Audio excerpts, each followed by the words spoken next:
Before we get started, please remember this podcast is for general educational purposes only. We're not providing medical advice, diagnosis, or treatment. Always consult your own healthcare provider about your care. Welcome to Fertility Nurses Unfiltered. 2 nurses, 1 mic, no bullshit. I'm Ashley LaRue, fertility nurse and founder of Fertilities. And I'm Laura Wepler, fertility nurse and founder of Navigating Fertility with Laura. You got questions, the internet has a lot of opinions, but what you really need is 2 fertility nurses who aren't afraid to tell the truth.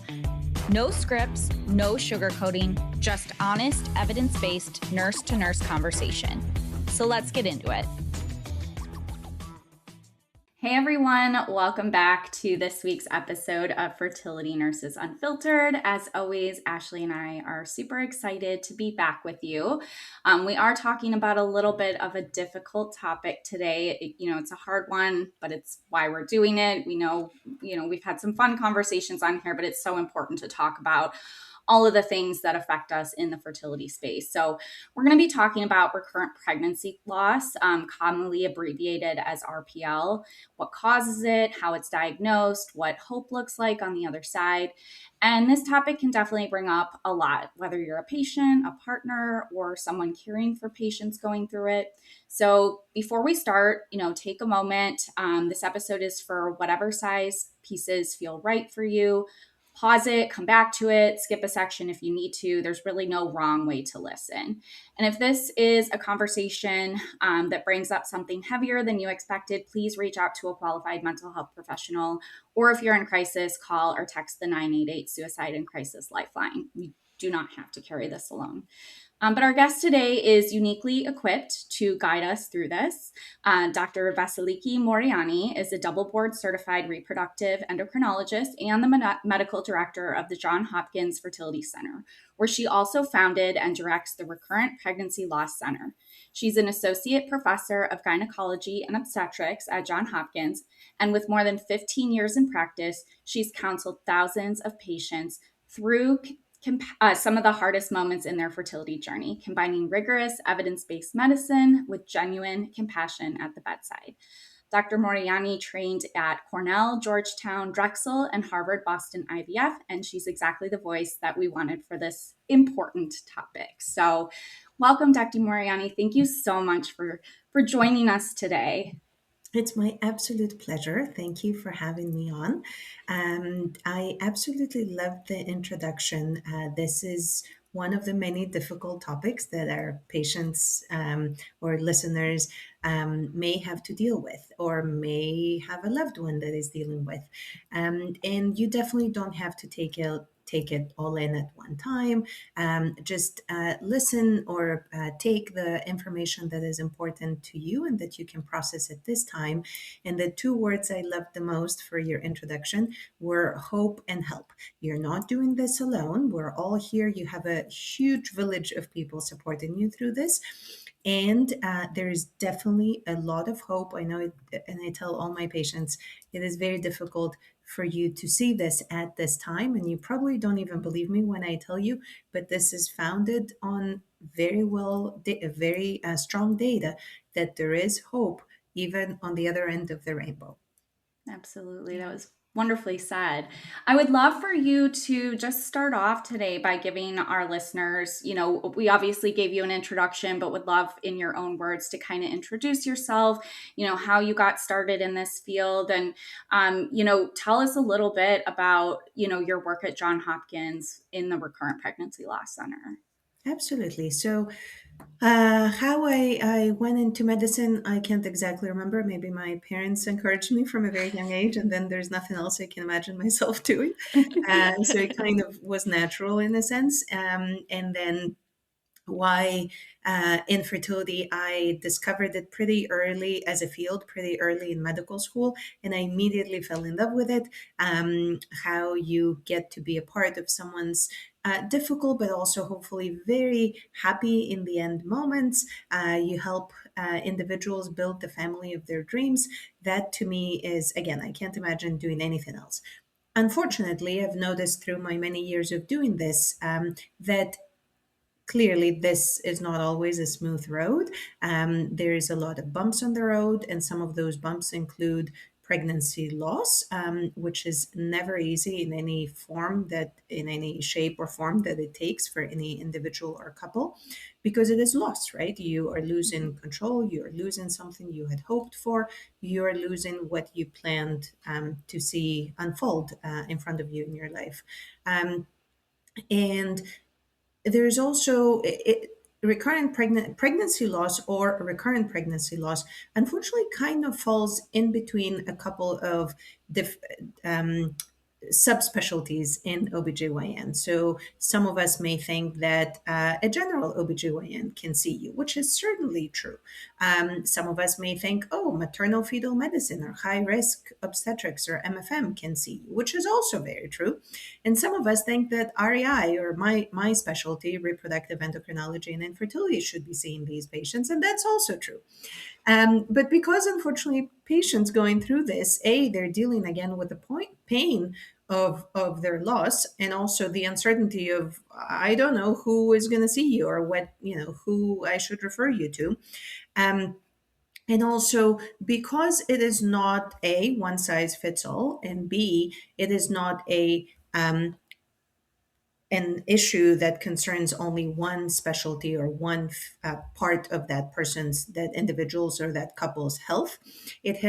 It involves multiple different disciplines and multiple different areas of medicine, and it could be related to autoimmune conditions, to your nutrition, to your diabetes, to your partners if you have one, sperm parameters, to your endocrinological and hormonal conditions. And of course, it is affected by and significantly affects your mental health. I never saw this as an issue in isolation. I saw it as an issue that warrants um, careful attention and expertise from many different fields in medicine. And that's what prompted the birth of the multidisciplinary Recurrent Pregnancy Loss Center at Hopkins, where, because we are so fortunate, Johns Hopkins is an amazing institution and hospital, and we're so fortunate to have some of the world's leading experts in all of these fields that I mentioned.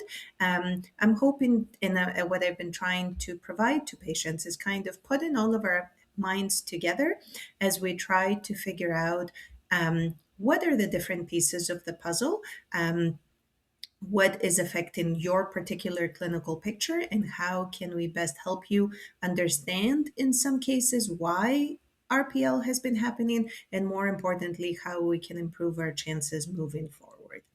I lost track of your question because I get very passionate talking about this. Hopefully I answered it at least partly. No, you did. You No, did. that's I mean, I think fantastic. this happens all the time. I mean, Ashley and I too, like we just get so excited on what we're talking about that it leads into other things. But no, that was exactly what I asked.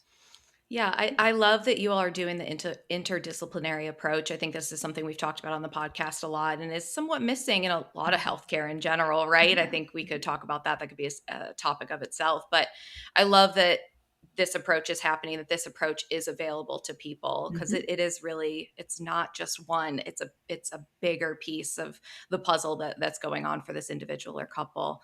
Could we take a step back really quickly? And I think defining for listeners, like, what is the definition of a diagnosis of recurrent pregnancy loss versus a miscarriage, right? Like what does the definition of recurrent mean? Mhm. And I think a second point to that question is, I think we see a lot of frustration in seeing, or doctors waiting for, let's say, multiple Mhm. losses Mhm. before proceeding with testing and stuff. So can we explain, like, the definition, the reasoning behind that, so listeners kind of have a better understanding where the framework comes from? Absolutely. And interestingly, this is a brand new change in our field, hopefully for the better, in the sense that it was in May of this year, just a couple of months before this recording, that the American Society for Reproductive Medicine, which is our Professional Society came out with a new definition of recurrent pregnancy loss, not because there's something new and now, oh, when you used to have RPL before, you don't have it anymore, or something drastic like that has changed. It is truly a way to better capture the experience of patients and to provide care to them in a timely and effective way so they don't get lost in between appointments and definitions and diagnoses that at the end of the day are not helping them achieve their goal, which is to have a healthy baby. So, recurrent pregnancy loss refers, as of a couple of months ago, to two or more pregnancy losses. So, we used to think you need to have at least three pregnancy losses, and then we're and back to back and deep into the first trimester, and you had an ultrasound already and confirmed with blood work, and you saw an OBGYN. Now, a lot of these things have changed in the newer definition, and again, I think it's for the better. So again, it's two or more, so two, three, four pregnancy losses. A pregnancy loss is now defined as essentially anything. I had a positive pregnancy test at home. I had a biochemical or a chemical pregnancy.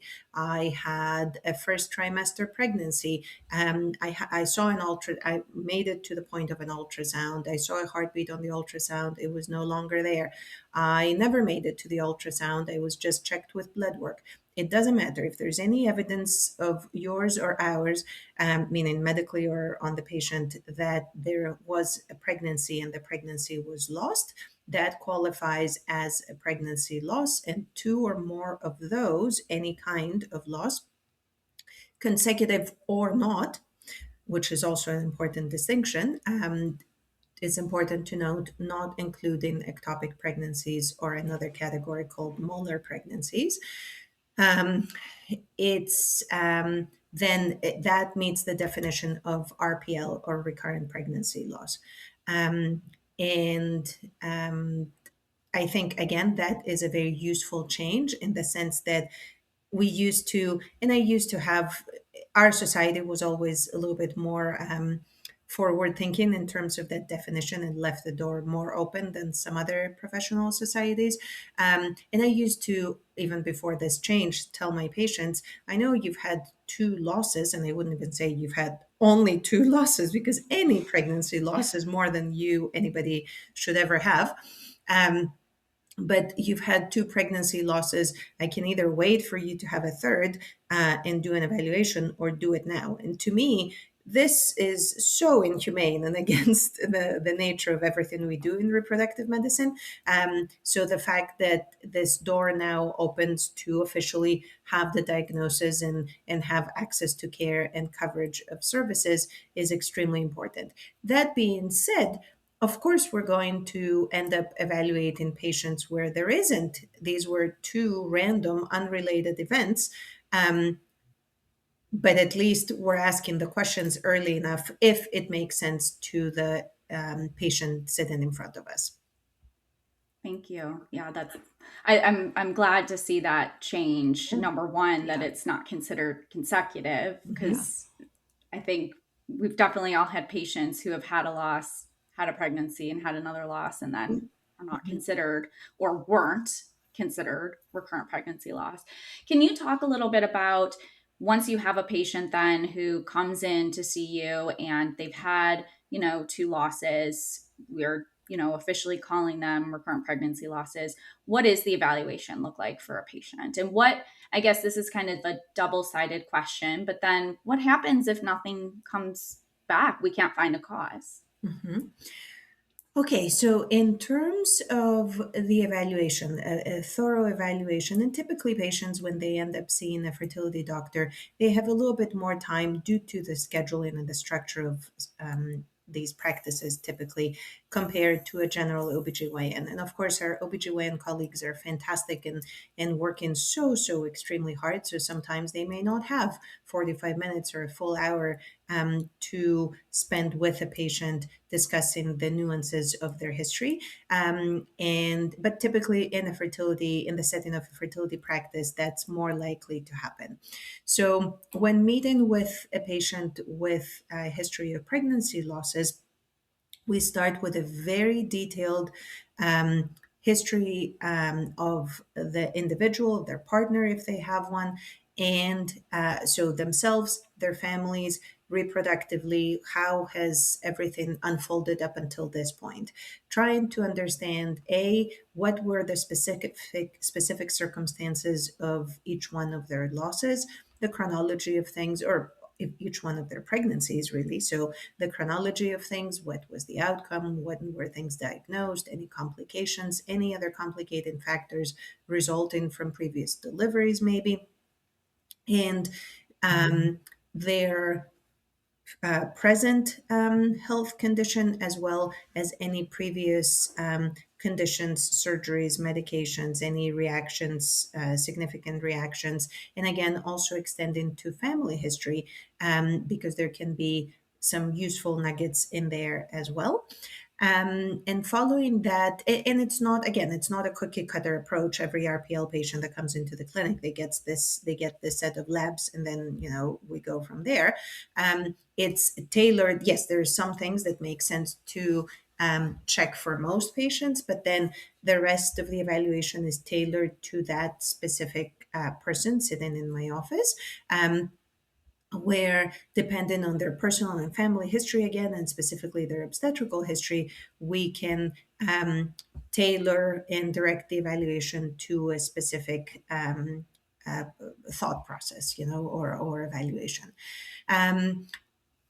Once these results are back, and the way that I present it to my patients is there are these black and white tests that if you read any textbook or now these updated guidelines, they're going to say that this is a good idea to test for these things. And the reason we come up with these recommendations is because these are tests or conditions where I test you, I find something is abnormal, I fix that, I have a specific way of fixing the abnormal thing, and then your chances of having a healthy pregnancy improve after that. So that is, to me, falls in the black and white category of if I find something is off there and I don't fix it, you're more likely to keep having miscarriages than not. So let's ask these questions.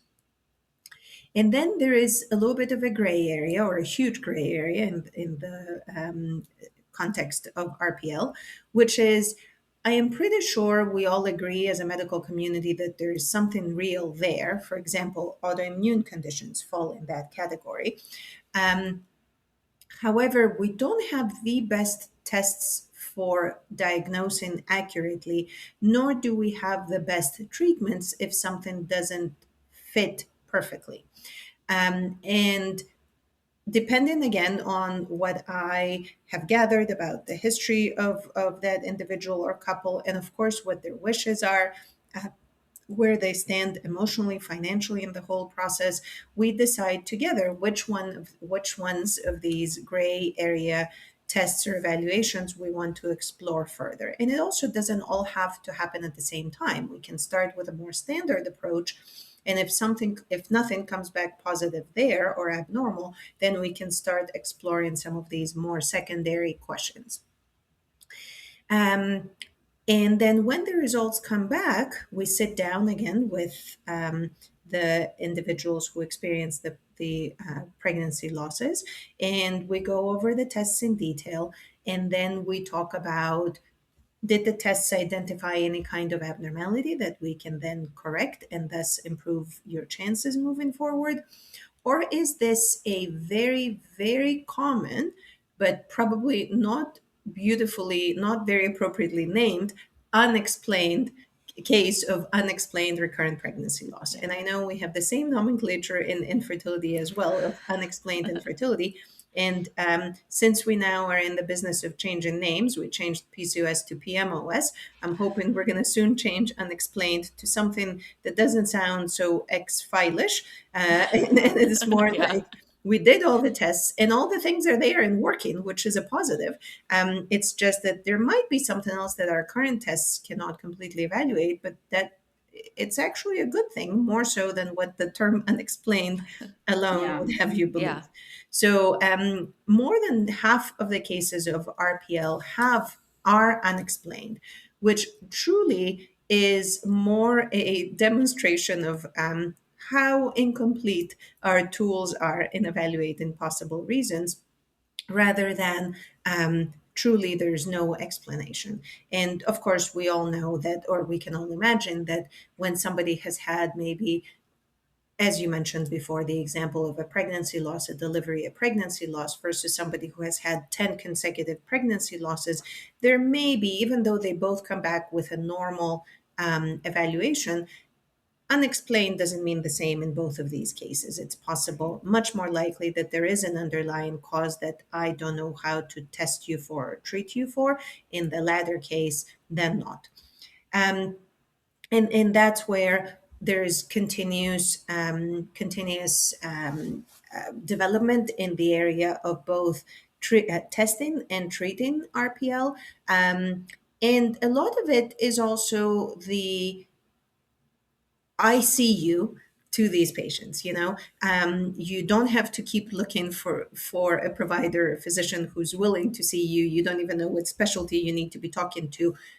We are here. We exist for you. There is a center named after the condition that you have, which nobody ever wants to be a part of. But if you are faced with that, at least here's the people who can actually who specialize in this. So, number one.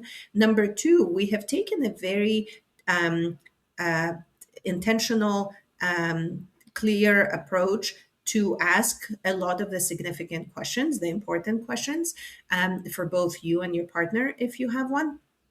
And then we have discussed the options available for treatment.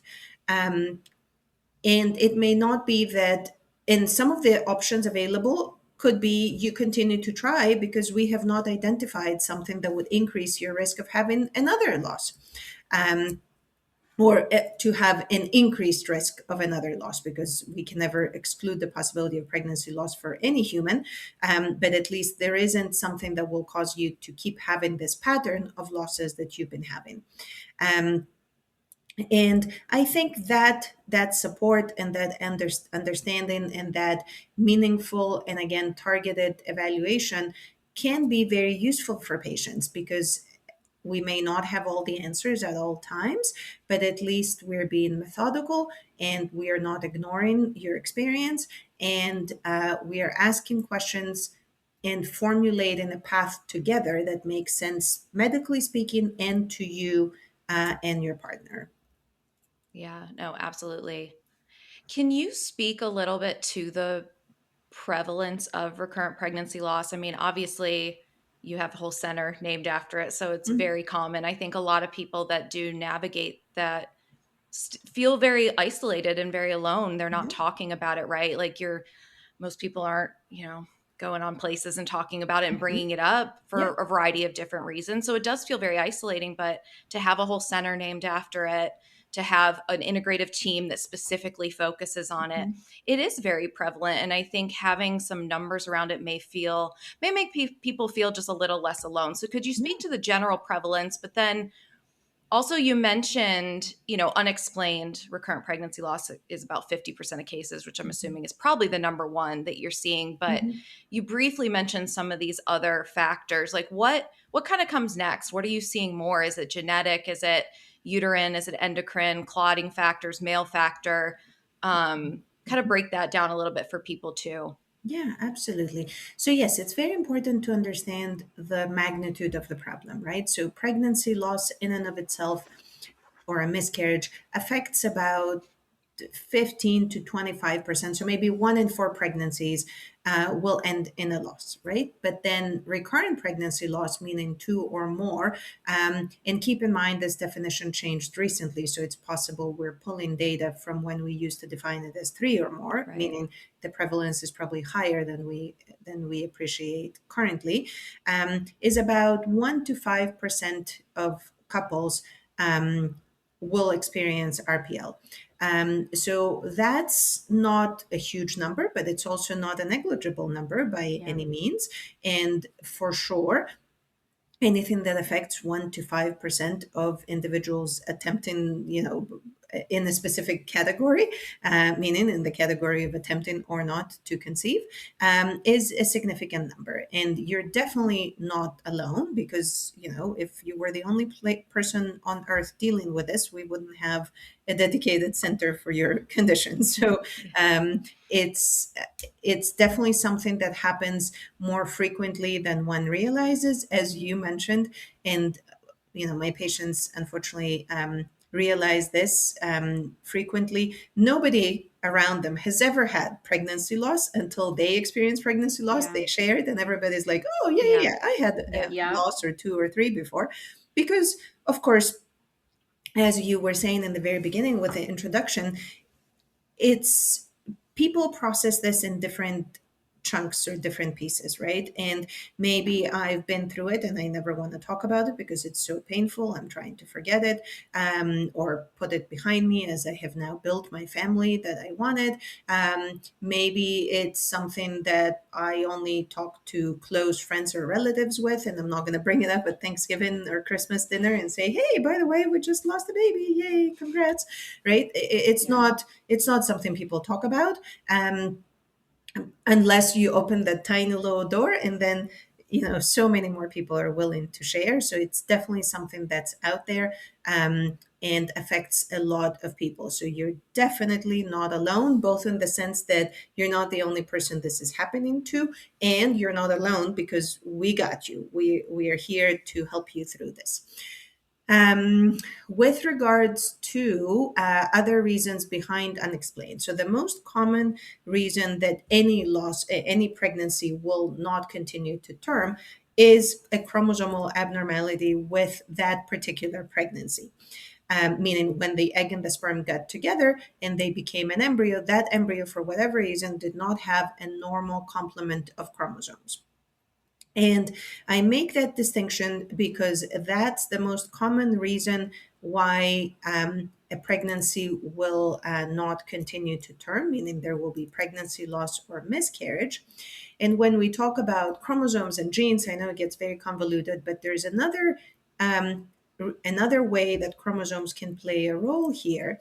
If the egg or the sperm source, so very traditionally speaking, the mother, the mother or the father of the pregnancy, have abnormal chromosomes in almost all, or technically, simplistically speaking, all of their cells in their bodies. And there is, significant chromosomal abnormalities like an extra chromosome 21, which some of us are familiar with as Down syndrome, right? That's one chromosomal abnormality. I'm not saying you or your partner have Down syndrome and you didn't know about it, but there can be significantly smaller changes in chromosomes that would give an individual or an adult no other symptoms, typically, other than when those eggs now are mixed with sperm. Either the egg or the sperm source have this chromosomal abnormality, or both, but that would be extremely rare. Then the majority of the embryos that couple creates together will have abnormal chromosomes. So the end result is the same, abnormal chromosomes in the embryo, but is it just a random thing that happens here and there for whatever chromosome? And it's a common cause, but not the most prevalent thing to happen to that couple, versus is this couple very likely to keep having a pretty consistent chromosomal abnormality because of their own chromosomal or their chromosomal information. I hope I did not make this too complicated. But anyways, abnormal chromosomes is, of course, a reason for pregnancy loss. Other reasons for RPL specifically could be your thyroid is out of control. Your thyroid controls the metabolic rate or system in your body, and when it's things are not functioning properly, your body may say, "Whoa, now is not a perfect time for us to go forward with this pregnancy. You need to get this under control." And it could be as simple as calibrating in treating your thyroid abnormality, that leads to a healthy pregnancy going to term. It could be that you're a pre-diabetic or diabetic and you didn't know about this, but now again, a small fine tuning of these conditions can improve your chances of a healthy pregnancy next. There could be abnormalities inside the uterus. There could be polyps, fibroids, scar tissue. Maybe you've had a C section, fibroid surgeries, any kind of surgical procedure to the uterus, where now through the healing of the uterus together, it doesn't lend itself to be a very favorable place for a little embryo to implant and stay there for a long time, for 9 months, and therefore changing and correcting some of these issues surgically is something that can further increase our chances of a healthy pregnancy next. You mentioned, I think, Ashley, a blood clotting condition. So there's something called antiphospholipid antibody syndrome, or APS. And this is a condition where the way I describe it to patients, essentially, you are more prone to form tiny little blood clots. And it's typically, you wouldn't have a blood clot in your legs or your lungs, like a DVT or a PE, that is sometimes even life-threatening. You may, however, of course, you could have that, but typically somebody with this syndrome, especially when diagnosed in the context of RPL, is going to, it's the equivalent of throwing tiny little blood clots to the pregnancy and the placenta and not allowing it to continue to grow normally. And if that is diagnosed, then a blood thinner to reverse that problem is something that can actually make a big difference for these patients and again lead to a healthy pregnancy next. Blood thinners are a little bit of a controversial issue in the area of RPL. It's not something that I recommend using universally without an actual reason for them.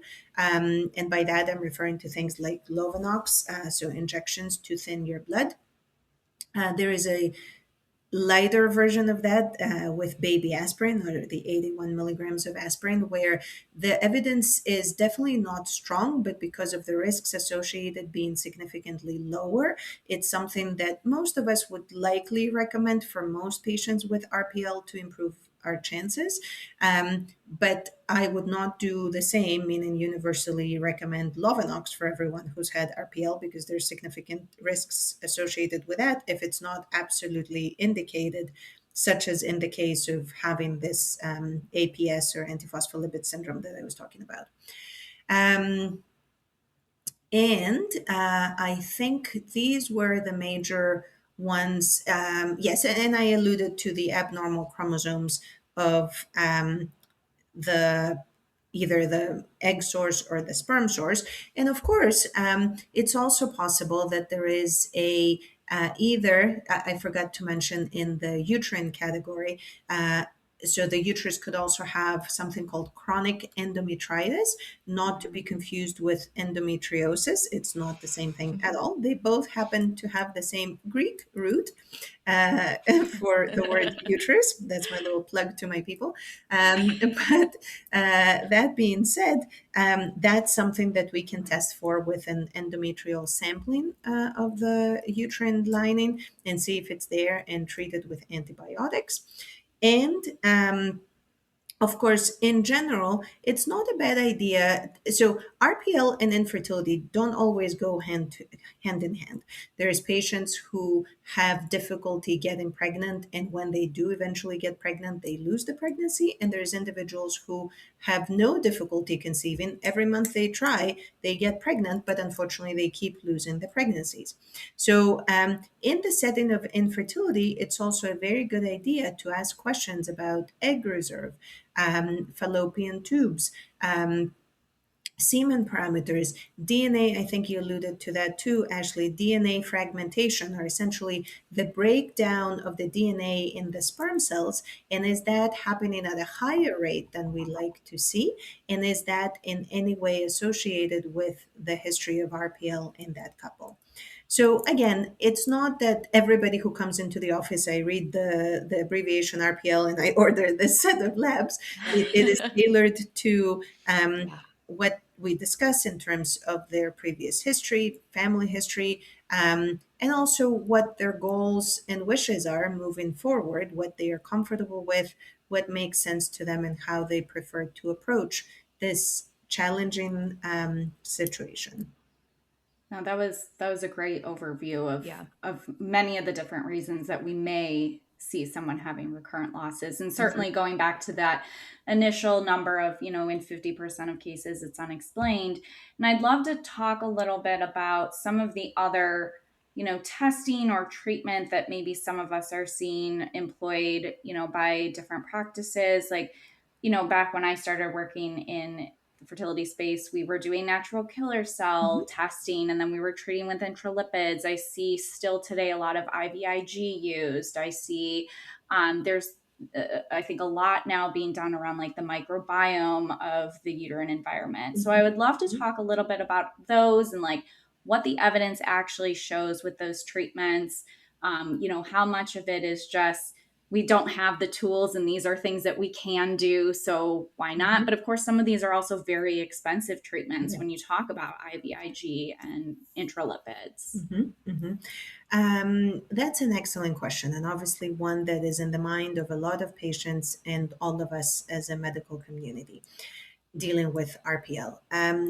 In a nutshell, the one line headline in my mind is, I'm sure there's something there. We're just not at the point right now that we can accurately diagnose and treat those things.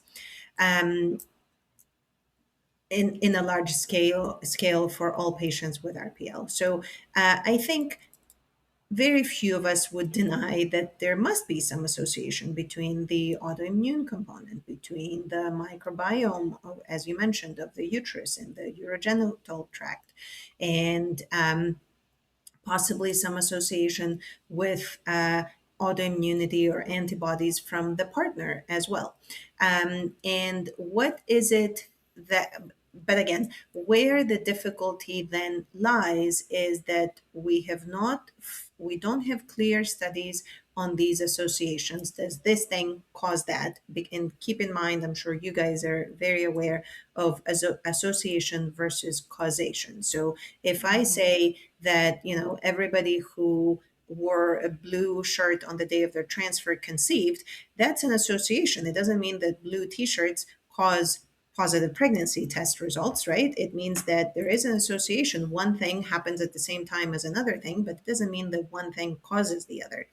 So there's a lot of studies right now, and the studies that we need to to show causation are difficult to conduct, especially in a population of individuals who are trying to conceive, right? You don't want to mess with Yeah. that and run experiments on people. So we have to be careful about how we design these studies to, of course, make them be safe for our patients, but also answer the questions that we're interested in getting an answer to.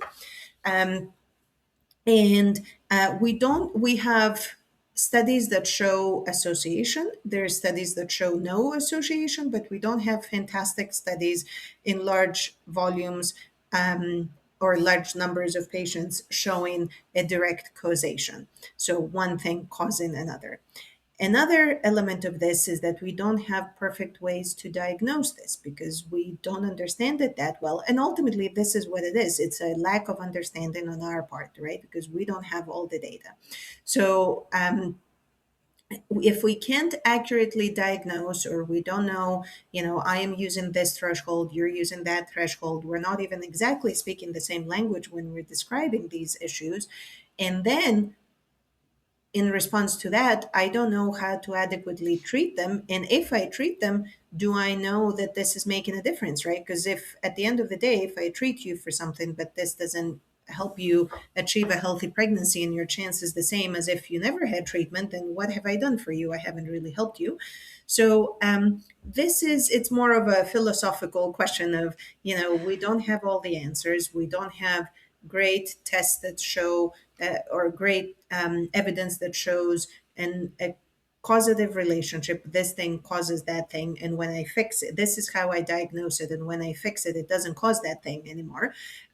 In those, again, as I mentioned before, gray areas, where of course it gets very challenging for patients and for all of us caring for these patients, because we all look for answers. And we've all, if you've done fertility you've been in the fertility space for longer than probably 2 years, you would have gone through the wave of, oh, this is so exciting. Oh my God, this is the best thing ever. And then, not so much. And then maybe it wasn't that horrible after all. And I think most things start with this amazing excitement, then it sucks, and then we settle somewhere in the middle.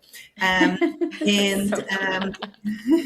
It you is know, true. for everything, so many things in our field, because keep in mind also we are a very young field, so we're still in that initial stage. I think Louise Brown, the first baby born with IVF, just celebrated her birthday this month. Yeah. I think she A turned couple days ago. 47, if I'm not mistaken. So this is how long we've been doing this. And in the beginning of all of the fertility medicine, we weren't even doing this in large scales. It was a person here or there, or a doctor here or there, that was brave enough to deal with those issues. So it's still, you're still patients and physicians or providers are catching ourselves in the very beginning of this field, where a lot of questions are still actively being answered, with the audience of patients who are affected by this. And we are, however, in faster rates than other fields of medicine, evaluating potential tests and treatments for whether they could be useful for our patients or not. But again, the data is not exactly there for all of the patients, for all of these different, again, pieces of the puzzle that maybe, and I tell patients, maybe in 5 years from now, we will be having a very different conversation. I would be saying, oh, absolutely, this test and that test and this treatment is standard of care now. But today, a lot of these things are not, but we're also actively investigating and asking the questions, and trying to help patients as much as possible. Yeah, I think that's a question I think a lot of patients start asking, right? I Mhm. think there's a sense of what can I be doing? Yeah. Right. I think there's a sense of blame that a lot of people feel like this was my fault. I did Mhm. something. It's because I did that workout class. It's because Mhm. XYZ. Mhm. Very easy to do. But I think in fertility in general, but talking about recurrent pregnancy loss, I think the next question everybody's asking is what can I do? What can I change? What supplement can I take? Well, how can I change my diet? Can I remove plastics from my life, or all these things?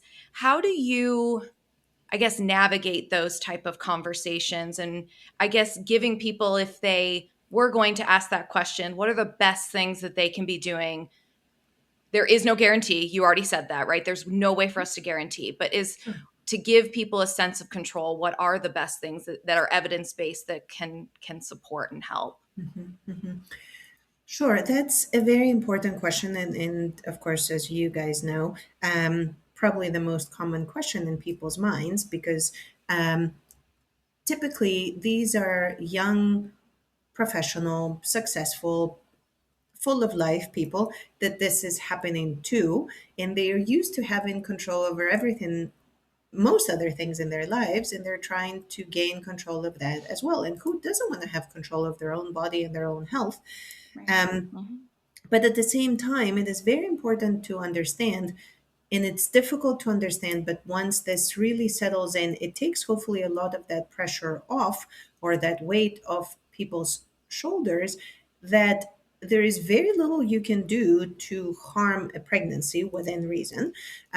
Meaning, very few things you can do within reason to harm a pregnancy. And if you are asking me this question, I'm pretty sure I am not going to uncover something, meaning you're probably not snorting cocaine and going to rave parties every night, and I don't know what else, and going bungee jumping while drunk. I don't know what the extreme lifestyle Let's hope is not. unfortunately. And there's even no proof that that will hurt your chances. Right. It's true. But it's something that would scare me. So there you go. That's the example I use. Um, but it's not that we will together uncover this horrible lifestyle thing that you have been doing wrong this whole time. And now we'll be like, Yeah. oh, there you go. Just stop doing that and you'll be fine. You've asked this question of yourself and your partner a gazillion different ways, I'm sure. Um, and it is extremely important to understand this is not your fault. There is nothing that you did, there's nothing that your partner did, or there's nothing that you guys didn't do to change the outcome of this pregnancy. Um, and even if we were to, and there's tests and ultrasounds and blood tests that can give us an indication of once someone is pregnant, things are not going well, unfortunately. And I know this is not going to end in a healthy pregnancy.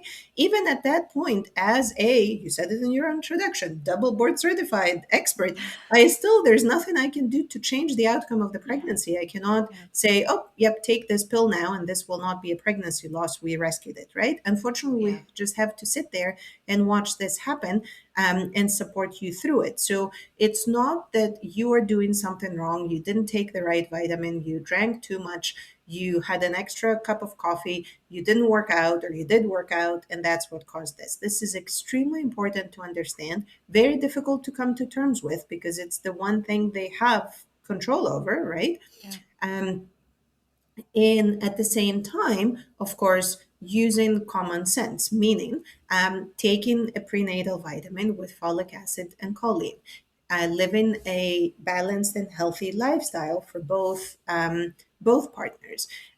Also, this is not a there is a preparation phase to planning a pregnancy. Yes, of course, pregnancies are unplanned and can be healthy all the time.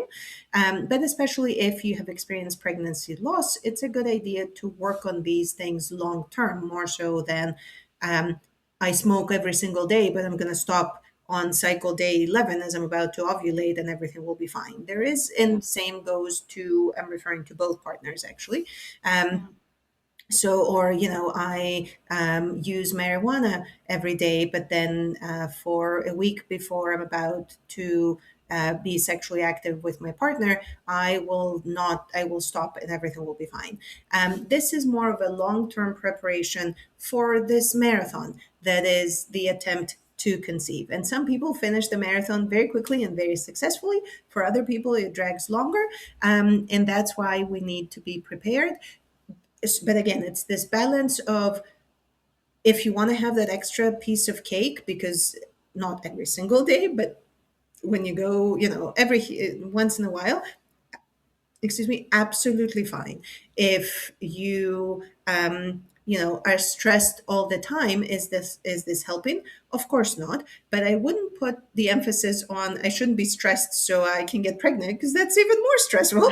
um, Yeah. or I can not lose the pregnancy. I would focus a little bit more on how to find healthy ways to deal with stress that are sustainable long term, because life is full of stressors. I'm sure we all know that, and this can be one of them. And therefore, having these sustainable long term tools that can help you. Again, and I'm referring to always both individuals in a couple. If there is a partner present, this is not the woman's fault. This is not the guy's fault. This is nobody's fault, but it's equal contribution from both sources. And the best we can fine tune and optimize those sources, the better off we will be. It makes me think of like this part of the conversation is making me think of a lot of the themes and conversations we've had in general on the Yeah, podcast, right? There is so much we know that we can do to harm our chances of getting pregnant or yeah, to lessen our chances of getting pregnant. And they're the real obvious things, the yeah. smoking, the alcohol use, like those are things we know are not good. There's Mhm. less so of Yeah. the things that we know we can implement to change that, again, especially in these cases of unexplained recurrent pregnancy loss, unexplained infertility. There isn't Mhm. a magic pill or supplement or whatever that Mhm. somebody can do.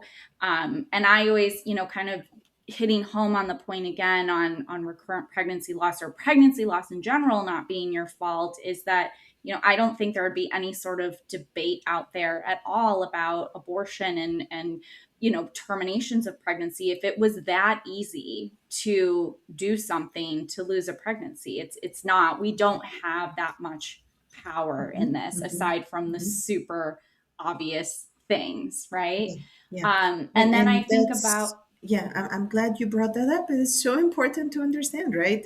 Yeah, I'm not gonna yeah, delve deeper into this, but we all get it, right? That's yeah, why we're even talking about this, because this can't just happen if you eat an extra burger tonight. Yeah. exactly, Yeah. exactly. And then thinking about that point of like, what are things that are tangibly within our control that may improve our outcomes, may lead to a different outcome, right? Improving our lifestyle, getting regular physical activity. Even we don't know if you do those things, is that going to be what Mhm. ultimately causes a pregnancy to continue or for you to get pregnant, right? People get pregnant under different circumstances Yeah. all the time, Yeah. but at the very least you've taken actionable steps to improve your longevity, your Mhm. life, your state and condition once you are pregnant, to then support that pregnancy. So these are things that, even if they don't ultimately lead to the end goal or aren't maybe the cause of getting and sustaining a pregnancy, they're still beneficial and should Mhm. still be done. Yes, absolutely. Yes, yes, that's an excellent point. And we're also talking about, it's not going to be, the one cigarette that you had that's going to cause the Right. problem. It's this Yeah. repetitive exposure to chemicals, toxins, to extreme amounts of stress, all of those things that can eventually decrease the chances in something that is a pretty inefficient process to begin with. Uh, Human reproduction is a very inefficient process. Our chances, best case scenario, do not exceed 30% per cycle at the top of our fertility best cycle ever. So I'm talking without treatment. And therefore, how can you can lower that, but how can you improve it? Because you're not going to ever get on your own to 50% chance. Oh, yeah, one individual Right. of course can, but as a population, we're not going to, if all, and we took all people on this planet and half of them we made them smoke and half of them we didn't, we're not going to get to 50% chance of success, because humans can't do that. So and clearly I do not recommend with these types of experiments, but what I'm trying to say, I guess, in a weird way, is that there isn't that much room for improvement, because this isn't a very efficient process to begin with. Yeah. So maybe helping yourself understand that you're not doing anything wrong. Um, and even the small questions here and there are not affecting the outcome. Because, as you said, even significant, more prolonged exposures, specific targeted treatments still sometimes don't even result in pregnancy loss. So, it's important to keep that in perspective. Yeah. I think one of the questions I think we all hear a lot is, after somebody has experienced a loss, and this answer is going to be different for everybody. I totally understand it'll be individualized, but what we hear is, when can I try again? Like, I've experienced a loss. When can I try to conceive again? And again, that's going to be very different for everybody. But if we could somewhat answer that for our listeners, I think that's another big question that gets asked a lot. Sure, of course. And I think the worst thing that we can do to a patient who just had a loss, and again we were talking about hope, would be to take the hope of another pregnancy away and not have them able to try for some time. That being said, to your point, yes, there isn't one size fits all. Everybody should start trying at this specific interval. It completely depends on the circumstances of the most recent pregnancy loss, ensuring that that process has completed itself entirely before attempting to conceive again. Also, has an evaluation happened for both partners? Have we asked a lot of these questions? Because of course, patients oftentimes will express that themselves, but the worst thing that can happen is we didn't do the right tests. It's something that was correctable, but they keep having losses because we just never asked the right question.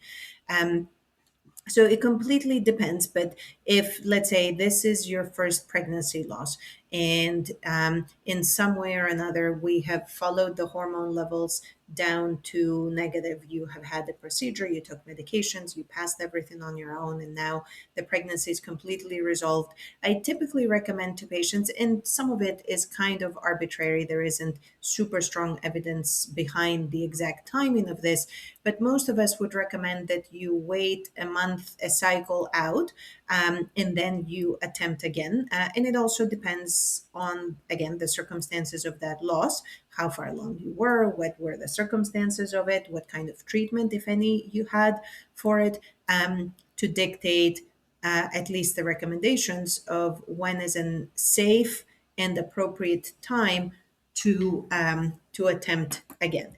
This is very generic answer. There's a lot of different recommendations based on the circumstances of a pregnancy. For some cases, it's not okay to try for multiple months, but for the average person, that's probably a generic rule of thumb that can be used.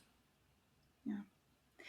For the, can you talk a little bit more on the interdisciplinary, I can't talk this morning, team that you have at Hopkins? Like, what does that encompass? Like, are there mental health professionals that are part of that team that your patients have access to? Like, tell me a little bit more about what that team is comprised of. Yeah, absolutely. So it's not a physical, it's not a center that houses all of these Sure. specialists, because you can imagine we're not all available all at the same time waiting Right. to see these patients, even though, of course, in our heart, we would all love to do that. But the reality of medicine is that it's, think of it as an extended, as a network of the RPL Center at Hopkins is kind of the center of that, and it has branches and family members, care wise, within other components of the system or other parts of the system. So in addition to the fertility specialists that you see at our center, there's maternal fetal medicine or high risk obstetricians that collaborate with us. There's the medical endocrinology, diabetes, metabolism. These are the thyroid, the diabetes, the prolactin abnormality people. There's hematology because of the antiphospholipid and other abnormalities, again, blood wise, that can be causing these losses. There's rheumatology from the autoimmune component. There is GYN surgeons from the more advanced than an average fertility doctor can handle type of surgical issues that could be causing these losses. There's urology from the male partner contribution of this. There is genetic counseling from again, the complicated, I was trying to explain, didn't do a great job, chromosome discussion earlier.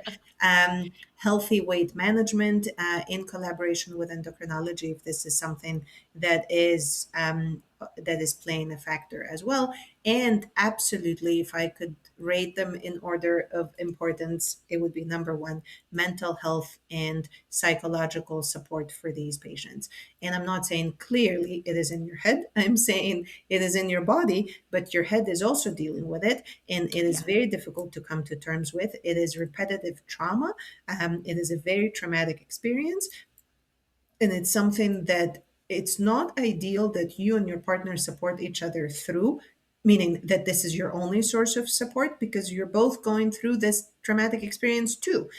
So yes, support each other, and it's wonderful to have such a partner, but at the same time, let's get outside, slightly unbiased professional support.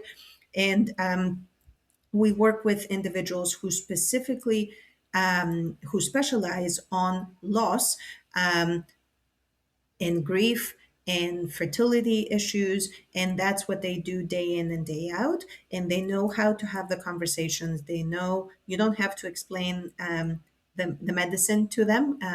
What you understand, they understand. You don't have to explain to them what RPL means or what an IUI is. They get it. They've been doing this day in and day out, so you can just focus on dealing with any feelings that you have surrounding that, guilt, fear, pain, and grief, loss, anything that this experience causes you and your partner and your loved ones to experience, so that you can work through these and be prepared for whatever lies ahead. Because even a perfectly normal, healthy pregnancy next is not easy for these patients to navigate. They've been burned and they've been traumatized, and they do not believe that this next pregnancy will, they're in disbelief, and defenses are up the entire time. They cannot enjoy their pregnancy. They're scared something will happen because something has happened before, right? And I and you can reassure them all we want.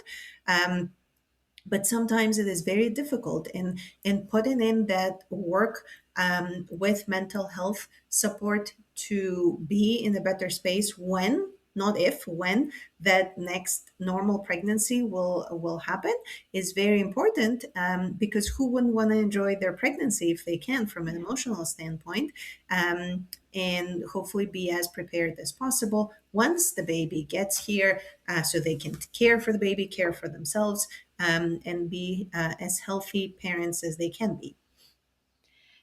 I love that. Does your mental health professionals follow the individuals and couples through the entire pregnancy? I think one of the things, you're part of, I can assume, this RPL center, and you're getting this great integrative care, and you're finally pregnant and you're scared to death, and then you graduate from said center and you go into the OB world and you're in standard care and you're like, Mhm. oh my goodness, what is going on? Having that sort of grounding from the mental health professional that was with you during all this other stuff, I can imagine being just such a great resource. So do they continue to follow patients? Yes, and that's of course an excellent question, because in a sense, in a very loving way, and I'm glad we are, but we are spoiling our patients. Again, I say it lovingly, Yeah, because no, the care yeah, is just so intense, which is great, and I wish all of the care was like that. But then the minute we say, "Great news, you're leaving our practice today," they're like, "What do you mean? You're not going to deliver my baby?" So yeah, then, of course, the reality of regular OBGYN practice, which is the reality of how our colleagues have to practice, is very different, and at times can be a little bit scary to patients. It's a change in pace at the very least. And even though we cannot change that per se, as you mentioned, the mental health support remains throughout as long as a couple or individual needs it, so that they can feel supported during those more challenging, difficult times where you're not supposed to be feeling unhappy because everything is going well. But given your previous history, of course, you're human and these things can happen. And it's part of the grieving process. You don't know when it's going to hit you.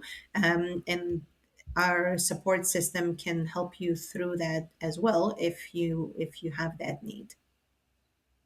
that's amazing, Yeah. because yeah, that's definitely a conversation that we've had on here as well. Is just, there is that Mhm. scary moment of leaving your Yeah. clinic and going off to your OB, and it's like, wait, Mhm.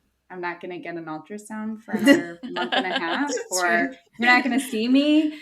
And so having that, I guess, continuity of care Yeah. from the mental health team is Yeah. that's amazing. And I love this idea of this multidisciplinary center where, you can really target specific, treatment to that individual case internally at your center, rather than, sending them to maybe a physician that you work with and is a colleague, Yeah. but not necessarily in the same center where you can then collaborate on this patient's Absolutely. care. I would Yeah. love to see that. I think we all would probably love to see that more broadly across healthcare Mhm. in general. So It is changing in a sense, because, again, I mentioned earlier PCOS, now PMOS. My colleague Dr. Hazanzada has a PMOS center at Hopkins that has a similar philosophy. that's awesome. And in general, as a field, we need to, and we are recognizing that no individual, it has only this one isolated problem. It's not like, the drug company ads that say your head is you have a headache and there is this red arrow in your head, and that's the only thing that is wrong. um, we are all full humans with many, many different parts to us than just the one thing that we've been focusing on. And it's difficult with the current reality of medicine to put everything in context, but at least having this awareness and this collaboration in the background can be very useful. So you are seen as a full human having a medical condition that affects and is caused by many different systems in your body, more so than, oh, there's an issue with my ovaries only, and that's the only thing that we need to focus on. Yeah. This has been an absolutely wonderful conversation, and can't thank you enough for sharing your knowledge and your expertise with our listeners. And I think hopefully we gave them a lot of little nuggets to sort of take home and metabolize and all the things. But we have hit sort of the top of the hour, so we are going to wrap up here. But before we do, would love to give you the opportunity to, one, share with our listeners, how can they find you? How can they work with you? Can people from out of state come work with you if they want this more integrative, collaborative approach, whether they have PMOS or recurrent pregnancy loss or whatever? I mean, it sounds fantastic. So if people are looking for that. So that, and then secondly, would love to have you sort of leave our listeners with just kind of your one takeaway. If you had one thing to say to our listeners that are maybe navigating RPL, what would be your last piece of advice or knowledge? So first of all, I want to say it's been absolutely my pleasure having this discussion with you guys. Obviously, this is a topic very near and dear to my heart, but it's very important to have this discussion so patients know what's out there, what options are available to them, and they can pick and choose based on what makes most sense to them at the time. In terms of how patients can reach us, if you just Google Hopkins RPL Center, it's the first thing that comes up. You're going to see my picture at the front, so you know you're in the right place.